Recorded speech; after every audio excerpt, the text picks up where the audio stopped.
Hey guys, welcome back to our channel. My name's Jesse, if you don't know me. We're going to be continuing on with our weekly update of our meat birds. This will be week 2. Let me show you how they're doing. You might can start to tell now there's some significant growth that we've been starting to see.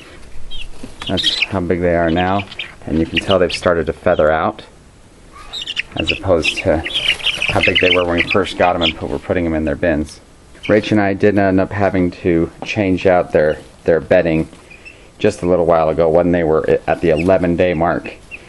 They're not making too much of a mess yet at this size, but we did end up changing that out just because it was getting kind of gross. It's pretty easy to tell if you keep an eye on it in that area. If you start to see a lot of poop on top of those wood shavings, you can tell they're just not, they get to a point where they're not as fluffy as they were. We just had a separate place where we put them right quickly and got all their stuff out, dumped their old bedding out in a pile that will just compost outside over time. Put some new stuff in. Super simple right now. And also what you want to be mindful of is their water. I don't know whether you can see all this stuff or not, but these guys can be messy. They can mess up their water in a hurry. And so what we found we did, since we're keeping these guys down in our basement, and we don't want to be hauling water upstairs and downstairs over and over, as that can get really tiring. So what we do instead is we have a bucket for the gross water.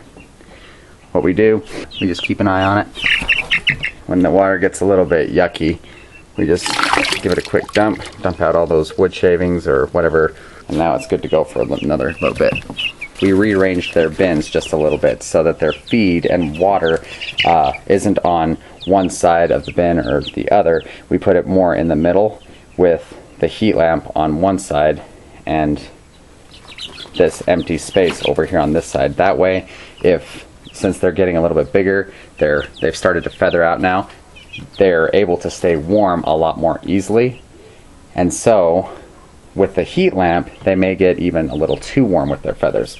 So in moving this into the middle, they have a place where they can stay under the heat lamp if they start to get a little cold, but they also have a spot over on the other side of their feed and water where they can sort of retreat if they get too warm, where it's not so heavily, where it's not so hot over on this side. As you can tell, that's where some of these guys have retreated.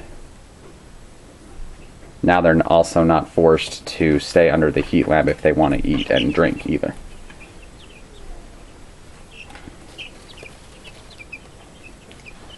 But they're all still alive and well. They look like they're very active and healthy. We are so pleased. All 25 that we came home with are all still very active and healthy. For their feed right now, we're still giving them their Do More chick starter. And that pretty much does it for our chick update. These little guys are healthy and continuing to grow, and we couldn't be happier with how they're doing.